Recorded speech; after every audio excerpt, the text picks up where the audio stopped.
Suppose a force P is applied horizontally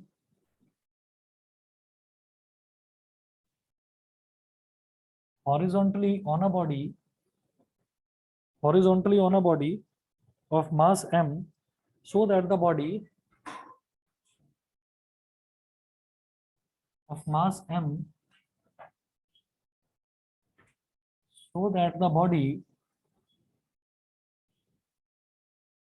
just begins to slide over a horizontal surface.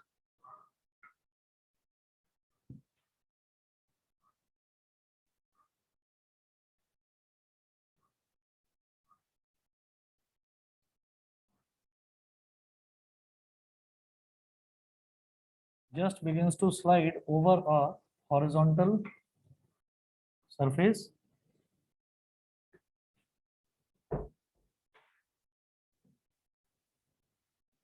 Bracket में लिख रहा हूं मैं as shown. फिर नेक्स्ट पॉइंट लिखें लेट एफ के बी द काइनेटिक फ्रिक्शन, क्योंकि देखिए वर्क डन हम तभी निकाल पाएंगे जब बॉडी मोशन में होगी। ठीक है, मोशन में होगी तभी तो डिस्प्लेसमेंट होगा, तभी तो फोर्स इनटू डिस्प्लेसमेंट करेंगे हम। तो यहाँ पर आप ये देखिएगा कि मुझे क्या करना है कि एक हॉरिजॉन्टल सरफेस बना लिया मैंने ऐसे, यहाँ पर मैंने एक ब्लॉक रख दिया जिसका कि मास m है, तो इसका जो वेट है इट इज एक्टिंग डाउनवर्ड्स, तो अपवर्ड रिएक्शन लगेगा R, और यहाँ पर मैंने एक फोर्स लगा दिया P। इस फोर्स के अगेंस्ट यहाँ पर क्योंकि इसने मूव करना शुरू कर दिया है तो यहाँ पर काइनेटिक फ्रिक्शन लगेगा F सबस्क्रिप्ट में K। और सोचिएगा कि ये इसकी सेंट्रल पोजीशन है बॉडी की, और यहाँ से ये जो ऑब्जेक्ट है इसको हम स्लाइड करते हुए हम यहाँ ले आते हैं थोड़ा सा आगे इस जगह, तो यहाँ पर भी इसका जो वेट है mg वो नीचे की तरफ लगेगा, रिएक्शन R ऊपर की तरफ लगेगा, और जो कोफिशिएंट ये सॉरी जो आपका काइनेटिक फ्रिक्शन है ये पीछे की तरफ लगेगा, और जो फोर्स है फ्रंट में जो फोर्स लग रही है ये P ये आगे की तरफ लगेगा। तो हम खिसकाते हुए इसको यहाँ पर ले आए, तो यहाँ से यहाँ तक जो इसका डिस्प्लेसमेंट है वो S हो गया।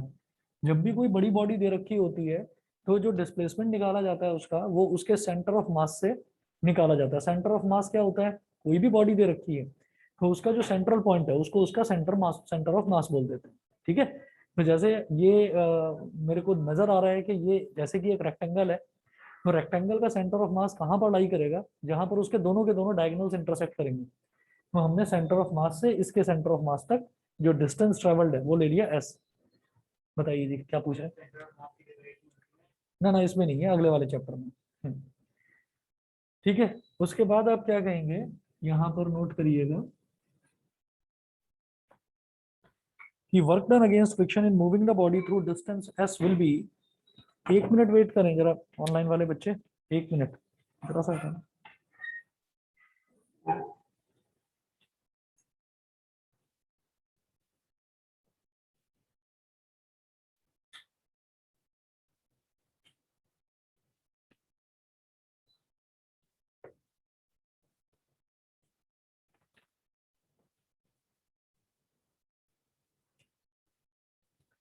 तो अब आप देखिएगा work done against friction in moving the body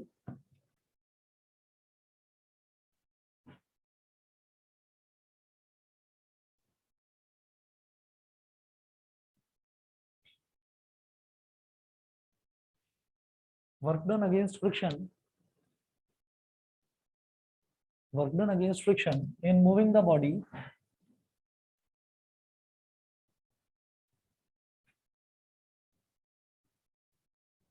body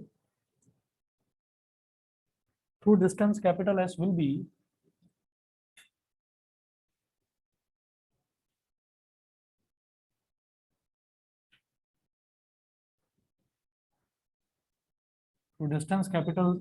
S will be W is equal to Fk into S। Work done क्या होता है, फोर्स इंटू डिस्प्लेसमेंट, तो Fk इंटू S।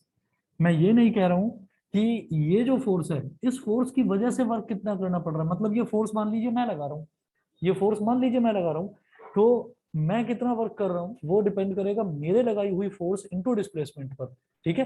लेकिन ये पूछा जा रहा है कि वर्क डन अगेंस्ट फ्रिक्शन, यानी कि फ्रिक्शन को ओवरकम करने के लिए कितना वर्क डन करना पड़ रहा है। तो फ्रिक्शन जो है वो भी तो फोर्स है, फोर्स इनटू डिस्प्लेसमेंट। तो W क्या हो जाएगा?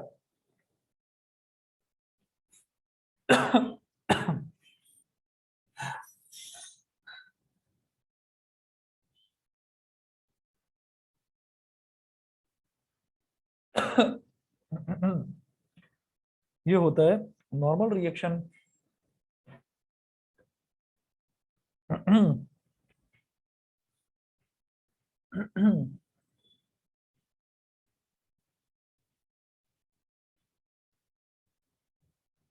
ठीक है। कोफिशिएंट ऑफ काइनेटिक फ्रिक्शन जो है हमारा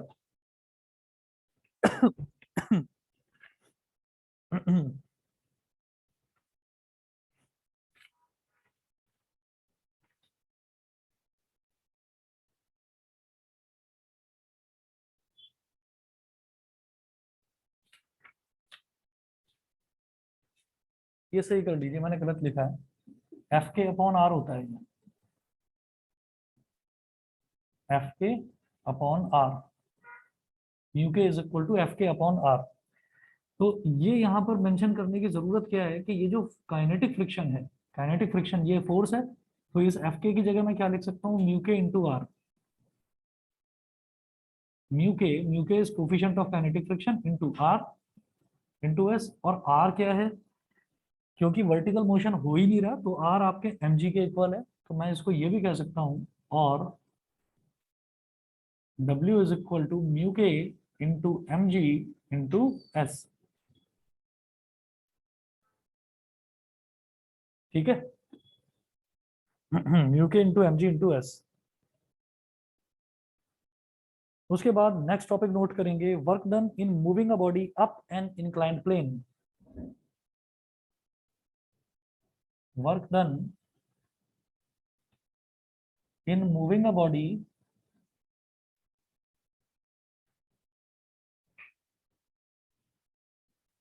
work done in moving a body up an inclined plane, up an inclined plane। तो क्या करेंगे कि एक इंक्लाइंड प्लेन बना लेते हैं। मैंने बोला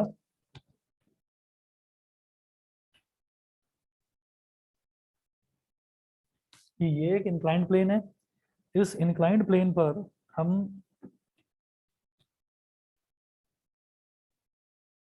यहाँ पर एक ब्लॉक दिखा दिया जिसका मास है mg। mg के बारे में हमने कहा था कि mg हमेशा डाउनवर्ड ही एक्ट करता है, स्ट्रेट डाउनवर्ड एक्ट करेगा, और अगर इन दोनों के बीच में एंगल थीटा है, और जो नॉर्मल रिएक्शन है ये जो नॉर्मल रिएक्शन है ये परपेंडिकुलर टू द सरफेस होता है, तो ये कैपिटल आर इस तरह से हो गया। तो capital R will be equal to angle between two lines is the angle between their perpendiculars, तो ये वाला एंगल भी थीटा ही होता है, तो ये क्या हो जाएगा mg cos थीटा, जो एंगल के साथ वाला कंपोनेंट बनता है वो कॉस बनता है, और ये वाला क्या हो जाएगा mg sin थीटा, ये हो जाएगा mg sin थीटा।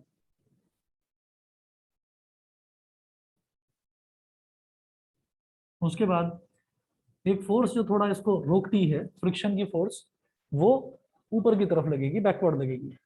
तो ये हमारी फोर्स जो है, या बल्कि एक काम करते हैं, हम यहाँ पर ये कह रहे हैं कि ये वाली जो फोर्स है, ये फोर्स मैं ऊपर की तरफ लगा रहा हूँ, बिकॉज हम वर्क किस में कर रहे हैं, in moving a body up an inclined plane, ठीक है।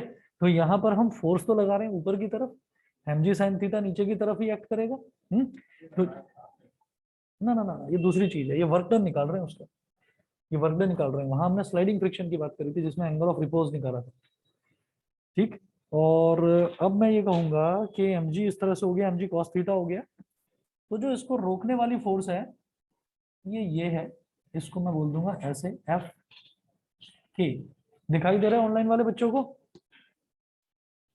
Yes sir.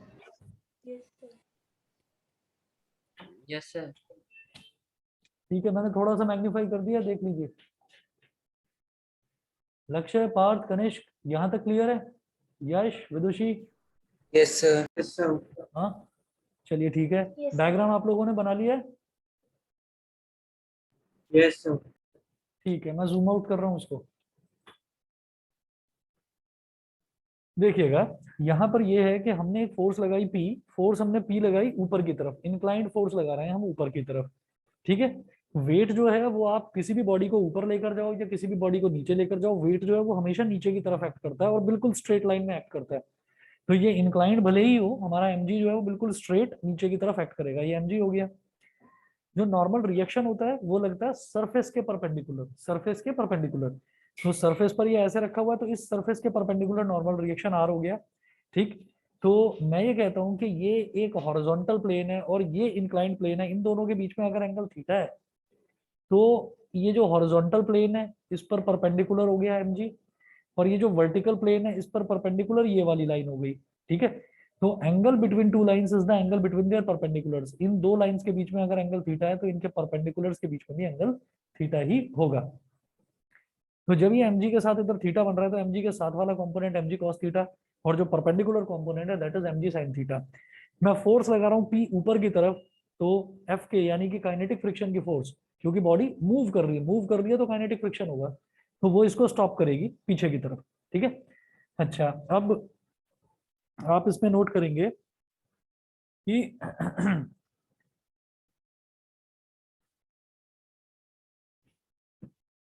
a force P, a force capital P is applied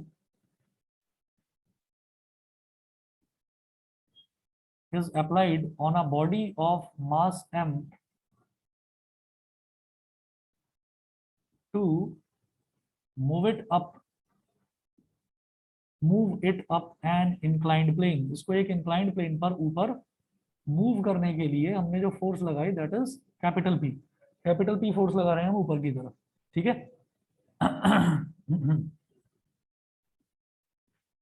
the weight of the body, the weight of the body, weight क्या होता है? Mass into acceleration due to gravity, इसलिए मैंने bracket में लिख दिया mg। The weight of the body mg has to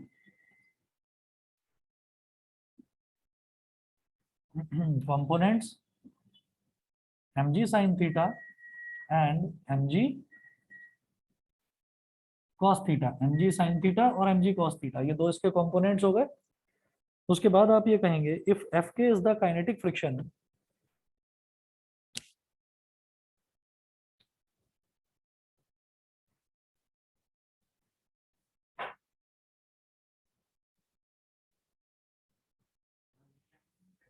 बता बता लिखवा रहा हूँ।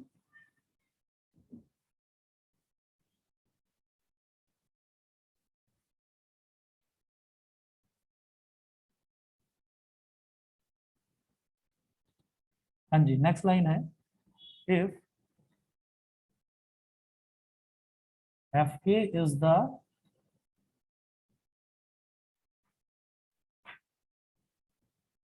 if Fk is the kinetic friction, then the force needed to be applied upwards,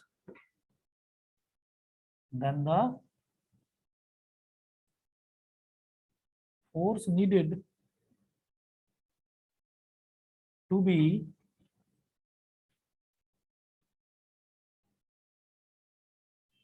applied upwards, then the force needed to be applied upwards to just move the body up the inclined plane,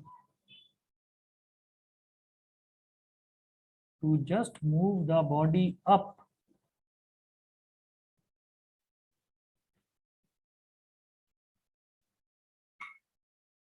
the inclined plane is, देखिए body को just ऊपर खिसकाने के लिए हमको जो force चाहिए होगी, आप ये देखिएगा कि वो जो फोर्स है वो इतनी होनी चाहिए कि ये जो काइनेटिक फ्रिक्शन है, ये काइनेटिक फ्रिक्शन कब ये कब एग्जिस्ट करता है काइनेटिक फ्रिक्शन? ये एग्जिस्ट ही तब करता है जब बॉडी ने मूव करना शुरू कर दिया हो, ठीक है? जब बॉडी ने मूव करना शुरू कर दिया हो, या तभी एग्जिस्ट करता है। तो आप ये देखिएगा, ये बॉडी को मूव कराने के लिए, अब इंक्लाइन मूव कराने के लिए मुझे नीचे की तरफ एक्ट करने वाले दो फोर्सेस लग रहे हैं। एक तो mg sin थीटा इसको नीचे खींच रहा है, और एक ये काइनेटिक फ्रिक्शन इसको नीचे खींच रहा है। तो ये जो फोर्स है ये इन दोनों के सम के बराबर होनी चाहिए, एटलीस्ट इतनी फोर्स होनी चाहिए। तभी देखो सवाल ये उठता है, आप लोगों को ये लग रहा होगा कि अगर एफ के, मैं लिख देता हूं पहले फिर सवाल उठेगा दिमाग में, P is equal to M G sine theta, P is equal to M G sine theta plus F K, ठीक है? तो मन में एकदम ये बात आती है कि एम जी sine theta plus F K, तो एफ के तो एक फोर्स, फ्रिक्शन का फोर्स है, नीचे की तरफ लग रहा है। एम जी साइन थीटा इसके वेट का कंपोनेंट है जो नीचे की तरफ लग रहा है। तो ये दो ही तो फोर्सेस लग रहे हैं नीचे की तरफ। अगर मैंने इतना ही, इन दोनों के सम के बराबर अगर मैंने इक्वल फोर्स लगा दिया ऊपर की तरफ, तो बॉडी तो शायद रुक जाएगी, रेस्ट में हो जाएगी, क्योंकि जितना फोर्स इतना है उसी को आपने पी के बराबर रख दिया, एम जी sine theta plus F K को आपने पी के बराबर बोल दिया, ठीक है? तो याद रखना, बॉडी मूव करेगी। क्यों मूव करेगी? क्योंकि ये जो एफ के है ना, काइनेटिक फ्रिक्शन का फोर्स लगता ही मूविंग बॉडीज पर है, उन बॉडीज पर ही लगता है ये जो बॉडी मूव कर रही है। और लगता कहाँ पर है? In the direction opposite to the direction of motion, ठीक है? तो अगर एफ के नीचे की तरफ लग रहा है तो इसका मतलब body is moving upwards, body upward move कर रही है, वो तभी एग्जिस्ट करेगा। नहीं तो एफ के ना होकर एफ एस बोलता मैं उसको, नहीं तो मैं उसको एफ एस बोलता, स्टैटिक फ्रिक्शन, अगर बॉडी रुकी हुई होती तो। बताइए, क्लियर है? ये लक्ष्य बता दीजिए, at the rate, double at the rate वाले लक्ष्य समझ में आ गया? Tanishq, yes sir. देवीना, बताइए, क्लियर है? ये चीज याद रखिएगा कि इन दोनों को इक्वल रखने का हमारा पर्पस ही ये है, क्योंकि वो आता ही, वो एग्जिस्ट ही तब करता है जब बॉडी मोशन में हो। मैं यहां से बोलूंगा, बट एफ के is equal to, but F के इज इक्वल टू, ये देखा था ना हमने, mu K is equal to F K upon R. तो एफ के कितना हो गया? म्यू के इंटू आर, म्यू के इंटू आर। एंड यहां पर मेरा आर कितना, याद रखिएगा, वहां पर तो हमारा आर एम जी के बराबर था, but here R is equal to M G cos theta. समझ गए भाई? वर्टिकल कंपोनेंट्स जो ये वाले हैं, ये आर और एम जी कॉस थीटा। भाई इस डायरेक्शन में कौन सा लग रहा है? आर। इस डायरेक्शन में कौन सा लग रहा है? एम जी कॉस थीटा, ठीक है? तो R is equal to M G cos theta, action is equal to reaction, and here R is equal to M G cos theta. तो हम क्या करेंगे? So P is equal to, P is equal to M G sine theta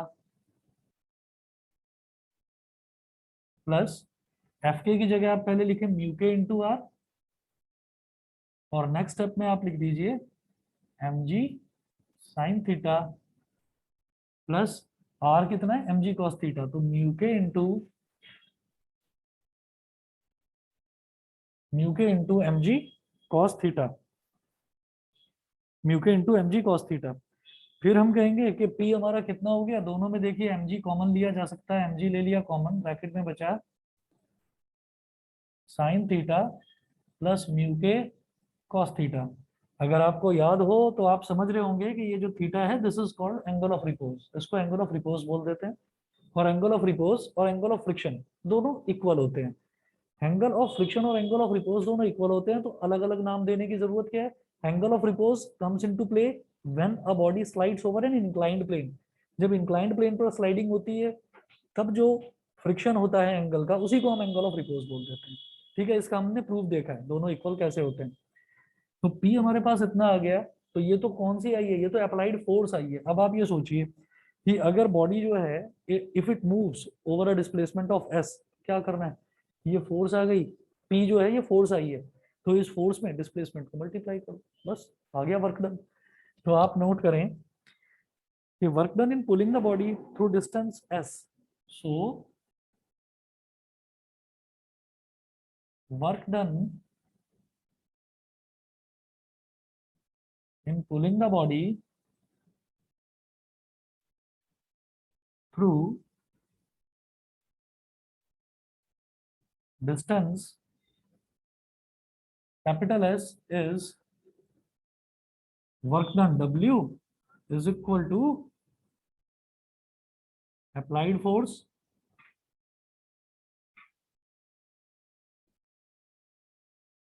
into distance. अभी applied force कितना है P, W is equal to P S, तो W is equal to P कितना है mg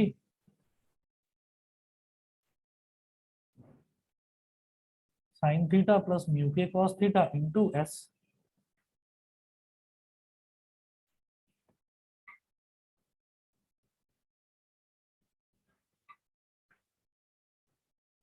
उसके बाद नेक्स्ट देखेंगे, next topic है, जैसे ये था work done in moving a body up an inclined plane, ऐसे ही अगला देखेंगे work done in moving a body down an inclined plane. ठीक है, अगर मैं किसी बॉडी को डाउन लेकर आना चाहता हूँ, खिसकाकर नीचे लेकर आना चाहता हूँ, तो उसमें वर्क डन कितना होगा। तो work done in moving a body down an inclined plane,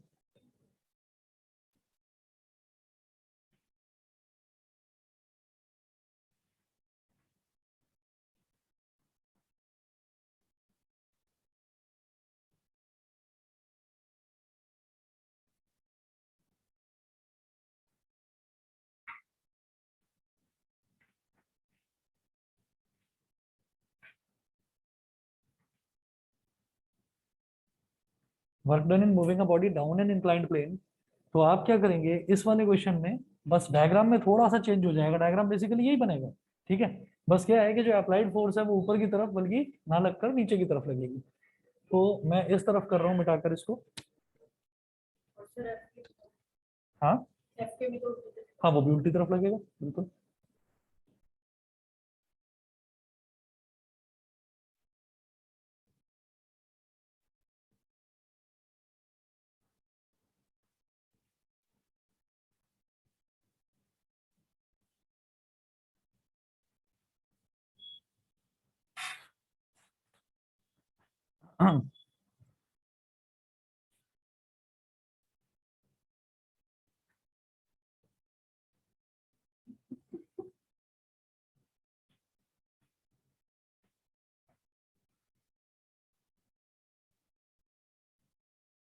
angle वही लेंगे थीटा, ब्लॉक वही लेंगे मास एम का, बॉडी ऊपर जाए नीचे जाए, जो वेट है वो हमेशा नीचे की तरफ ही एक्ट करता है mg।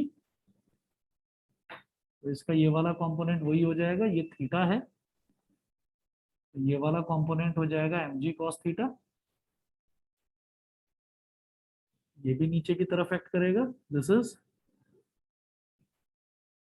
mg sin theta. हम इस पर जो फोर्स लगा रहे हैं कैपिटल P, अब वो नीचे की तरफ लगा रहे हैं हम फोर्स। ठीक है, तो हम फोर्स P जो है वो नीचे की तरफ लगा रहे हैं, और उसके अगेंस्ट जो हमारा फ्रिक्शन का फोर्स है F के, वो ऊपर की तरफ लग रहा है। Normal reaction always perpendicular to the surface, तो R will be equal to mg cos theta. तो सारी चीजें सेम है, बस आपको इसमें क्या नोट करना होगा, here here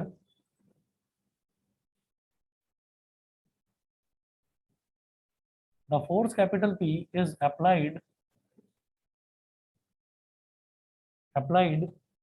in the downward direction, बल्कि लिखेंगे in the declining downward direction, in the declining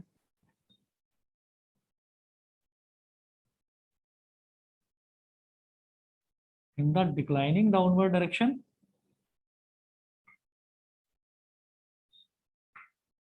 Fk acts opposite to P, bracket में लिख दीजिए as shown।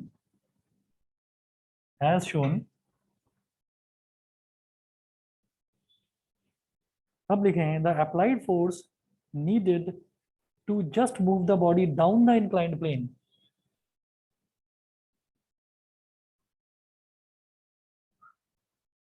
the applied force needed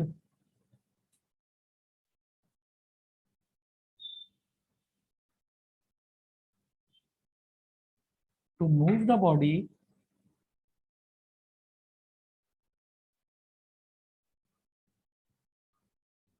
down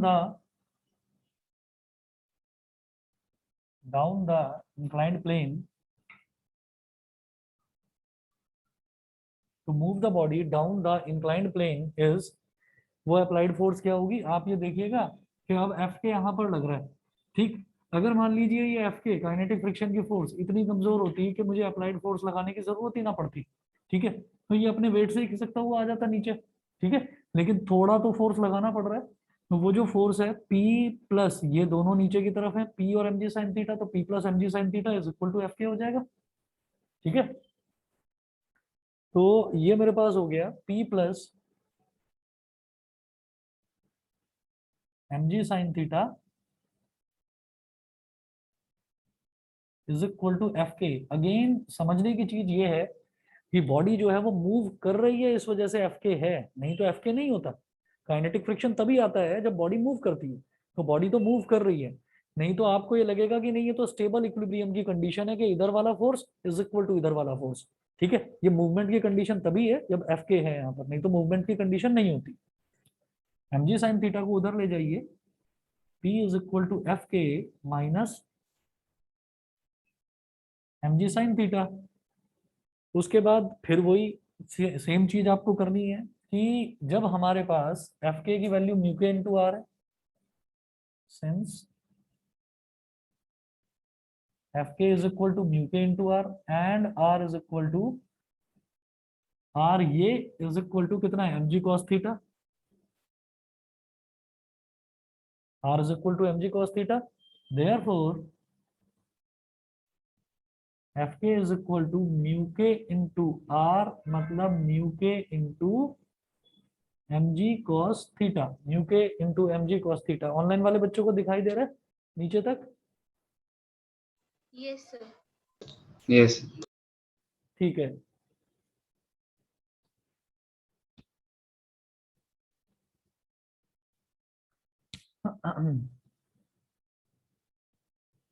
चलिए, तो इधर कर रहा हूं आगे।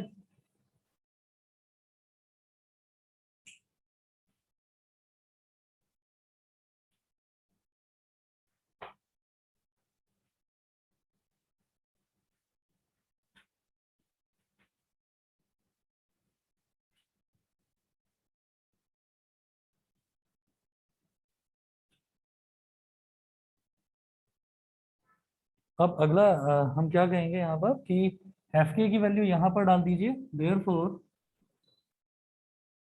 P is equal to, P कितना हो जाएगा, एफ के की वैल्यू यहाँ डाल दीजिए म्यू के into mg cos theta minus mg sine theta, mg ले लो कॉमन, तो ब्रैकेट में बचेगा म्यू के cos theta minus sine theta, ये हमारे पास P आ गया। If the body moves a distance s, then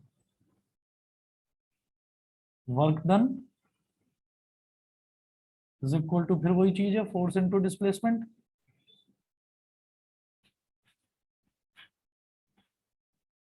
तो वर्क डन W कितना हो गया, फोर्स है P और डिस्प्लेसमेंट है S, तो W is equal to P कितना है mg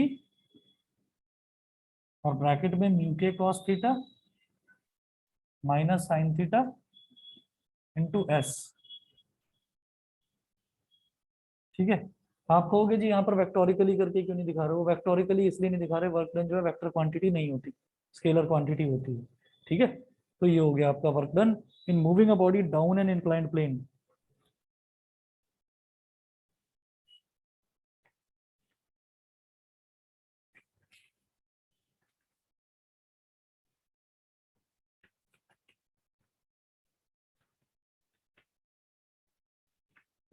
उसके बाद नेक्स्ट टॉपिक लिखेंगे, acceleration of a body sliding down a rough inclined plane, acceleration of a body sliding down a rough inclined plane। यहां लिख रहा हूं,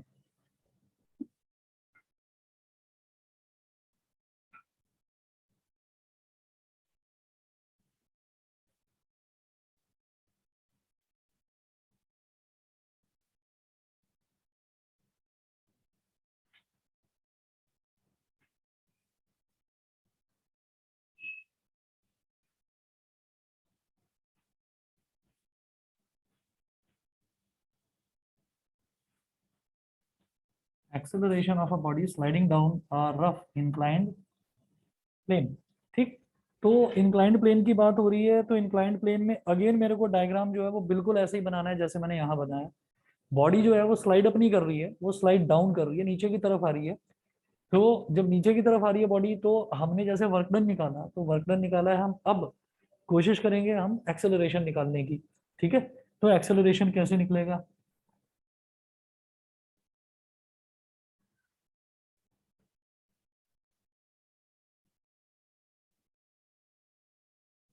डायग्राम सेम है, डायग्राम सेम है, चाहे तो आप अपने नोट्स में लिख लीजिए कि डायग्राम सेम है अबव, अबव टॉपिक के जैसा ही डायग्राम सेम है, बिल्कुल भी कुछ भी चेंज नहीं है।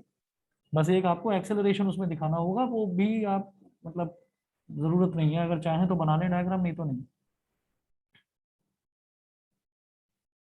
वही चीज के यहाँ पर नॉर्मल रिएक्शन ऐसे आर एम जी ऐसे नीचे की तरफ, ये हो गया आपका M ji cos theta, because ये वाला एंगल थीटा है, ये वाला एंगल भी थीटा है, और ये जो है ये वाला हो गया आपका एम जी साइन थीटा। हम बॉडी को नीचे की तरफ मूव करा रहे हैं, तो नीचे की तरफ जब मूव करा रहे हैं तो मैं इसमें जो नीचे लगने वाला जो फोर्स है उसको हमने पी बोल दिया, वही। तो इस पी फोर्स की वजह से अब जो बॉडी में नीचे एक्सेलरेशन हो रहा है स्मॉल ए, मैं वो एक्सेलरेशन कैलकुलेट करना चाहता हूँ, स्मॉल ए। ठीक है, और मूवमेंट है तो काइनेटिक फ्रिक्शन है, तो काइनेटिक फ्रिक्शन कहाँ एक्ट करेगा? ऊपर की तरफ एक्ट करेगा। ठीक है, ये सारे कंपोनेंट्स हो गए बिल्कुल ऐसे ही जैसे उसमें बनाए थे। ठीक है, आगे चलते हैं।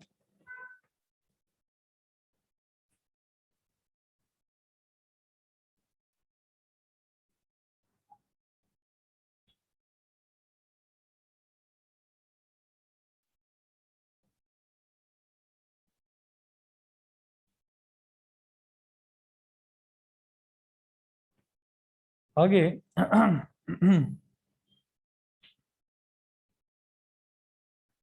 since p is equal to, since जैसे हमने यहाँ पर p कैलकुलेट करा था, p की वैल्यू ये आ गई थी एम जी इंटू म्यू के cos theta minus sine theta. Since लिख लीजिए applied force, applied force p is equal to M g into mu के कॉस थीटा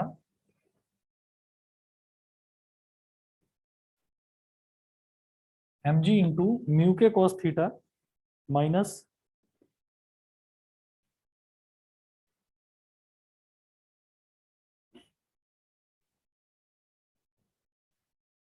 हम्म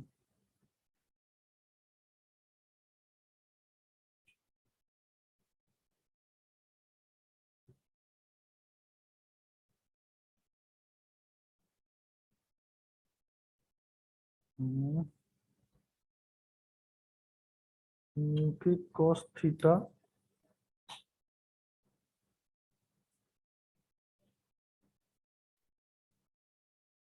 म्यू के cos theta minus sine theta, ये हमारी कौन सी फोर्स हो गई? ये जो नीचे की तरफ फोर्स लग रही है वो वाली फोर्स हो गई, जो हमने नीचे की तरफ फोर्स लगाई है वो।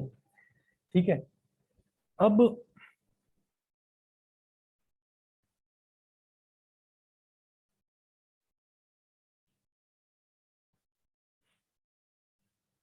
या फिर इसको घुमाकर करूं, के है ना कोफिशिएंट ऑफ काइनेटिक फ्रिक्शन। एक काम करिए,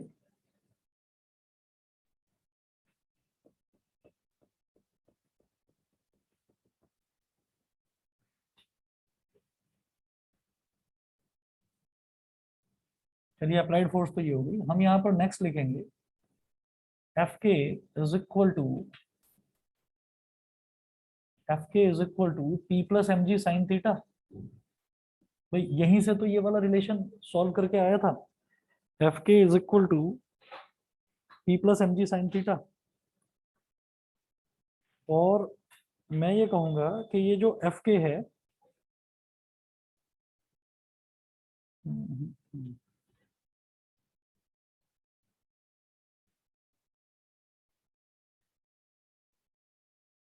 फालतू में लंबा हो गया।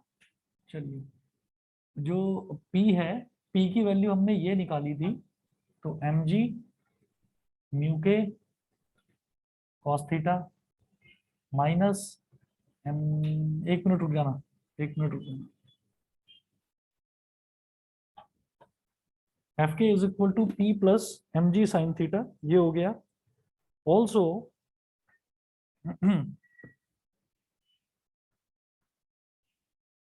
ऑल्सो एफ के is equal to mu K M ji cos theta. Also F के is equal to mu K M ji cos theta. तो हम ये कहेंगे कि जो इसका डाउनवर्ड एक्सेलरेशन हो रहा है, जो इसका डाउनवर्ड एक्सेलरेशन हो रहा है, वो मैं कैलकुलेट करना चाह रहा हूँ। तो मैं ये कहूँगा कि एफ के is equal to mu K M ji cos theta है। तो क्या गड़बड़ हो रही है? Capital P, capital P, capital P हमारा फोर्स है, कैपिटल पी हमारा आएगा एम जी। मैंने कुछ गलत नोट करा है क्या? कैपिटल पी है पी प्लस एम जी साइन थीटा, है ना? और यहाँ ये गलत कैसे आ रहा है? M G sine theta, friction की फोर्स ऊपर की तरफ लग रही है, साइन थीटा। ठीक है जी, ठीक है, ठीक है, ठीक है, ठीक है। एफ के is equal to mu K M ji cos theta, F के इज इक्वल टू दिस, ये सारा कुछ हो गया। अब मैं ये कहूंगा, since force of friction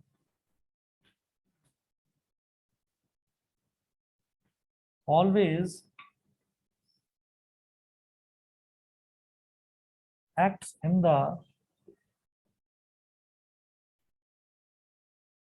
opposite direction of motion,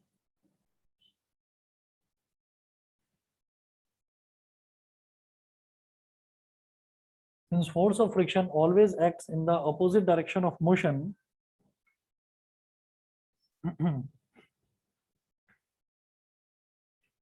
acts in the opposite direction of motion, तो हमारा एफ के माइनस एम जी साइन थीटा, देयरफॉर एफ के is equal to minus P. मैं ये कह सकता हूँ, अगर सिर्फ फोर्स की बात करी जाए, कि ये माइनस पी के बराबर, ठीक है। और पी की जब मैं बात करूंगा तो पी क्या हो जाएगा? मास इनटू एक्सेलरेशन। बताइए जी। पी की अगर हम बात करेंगे तो मास इनटू एक्सेलरेशन हो जाएगा। हम यहां से मास इनटू एक्सेलरेशन, यार मैं, नहीं एमए होगा, मैं पता नहीं कहाँ कंफ्यूज हो रहा हूँ इसमें ना, गड़बड़ हो रही है। पी प्लस एम जी साइन थीटा, डायग्राम तो हमारा सेम है, एफ के ऊपर की तरफ एक्ट करेगा। नेट फोर्स अगर मैं सिर्फ और सिर्फ पी निकालना चाहूँ तो वो निकलेगा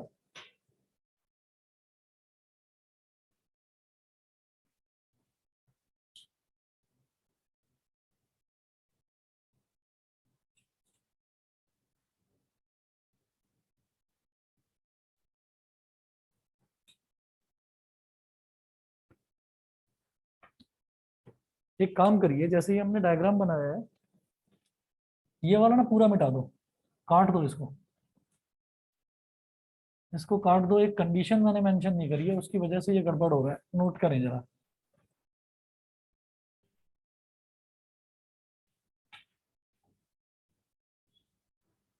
और ये जो पी है डायग्राम में, ये पी हटा दो, डायग्राम में ये पी हटा दो, ठीक है। मैं यहाँ पर कोई फोर्स नहीं लगा रहा हूँ, मैं यहाँ पर फोर्स नहीं लगा रहा हूँ, बस एक कंडीशन है वो आप नोट करिएगा कि suppose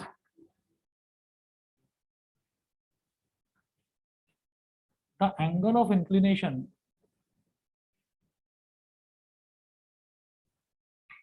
suppose the angle of inclination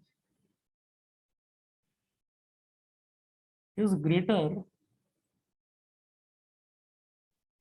than the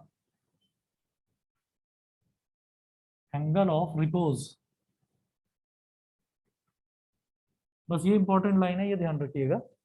यहाँ पर मुझे कोई फोर्स लगानी ही नहीं है, कोई फोर्स नहीं लगा रहे हैं हम यहाँ पर, ठीक है।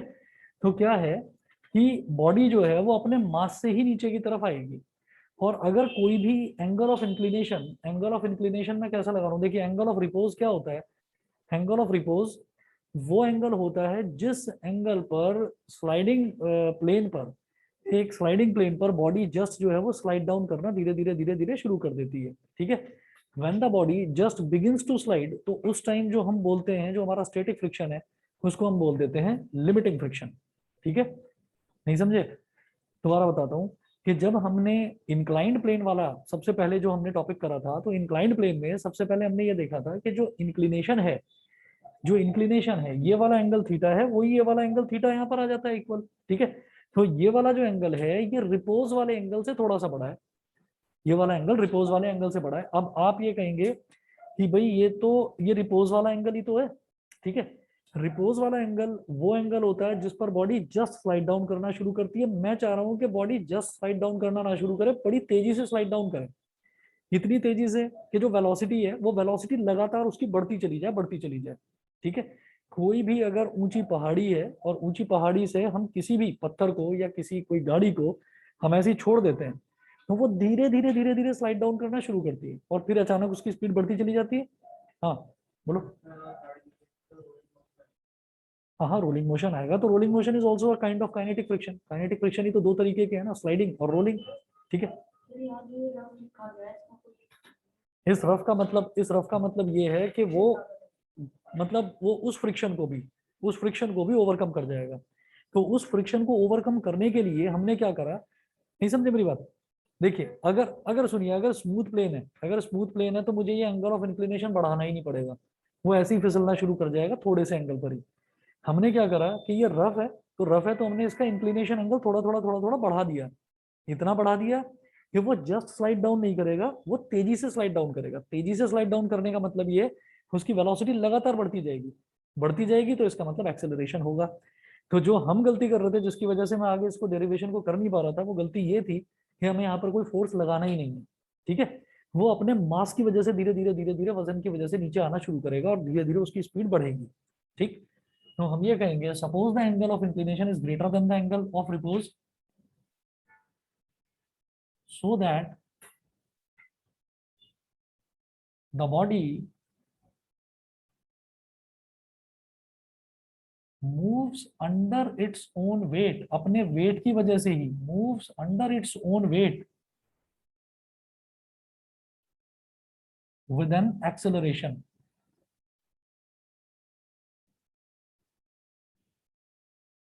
अंडर इट्स ओन वेट का मतलब सिर्फ अपने वेट की वजह से वो एक एक्सेलरेशन मोशन में आ रहा है, ठीक है। तो हम ये कहेंगे कि so net force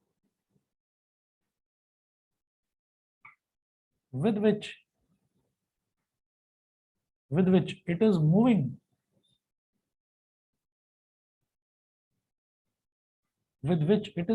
down the plane, वो नेट फोर्स क्या हो जाएगी, ये mg साइन थीटा जो है वो एफ के को ओवरकम करते हुए ये आगे बढ़ रहा है, तो mg sine theta minus F K हो जाएगा। नेट फोर्स मैंने बोल दिया mg sine theta minus F के, मतलब नीचे की तरफ लगने वाली जो फोर्स है ना, क्योंकि ये एक रफ प्लेन है, तो ये इसको फ्रिक्शन को ओवरकम करेगा और ओवरकम करते हुए नीचे की तरफ ये लुढ़कता हुआ आता चला जाएगा, ठीक है। तो हम ये कहेंगे कि फोर्स जो है वो फोर्स किस पर लग रही है, फोर्स इस ऑब्जेक्ट पर लग रही है, और ऑब्जेक्ट का मास क्या है m, और एक्सेलरेशन m इंटू ए, फोर्स हो गया मास इंटू एक्सेलरेशन, ठीक है। और इधर मेरे पास हो गया mg sine theta minus F k की वैल्यू हम निकाल चुके हैं, म्यू के mg कॉस थीटा, म्यू के mg कॉस थीटा। तो अब mg कॉमन ले लीजिए,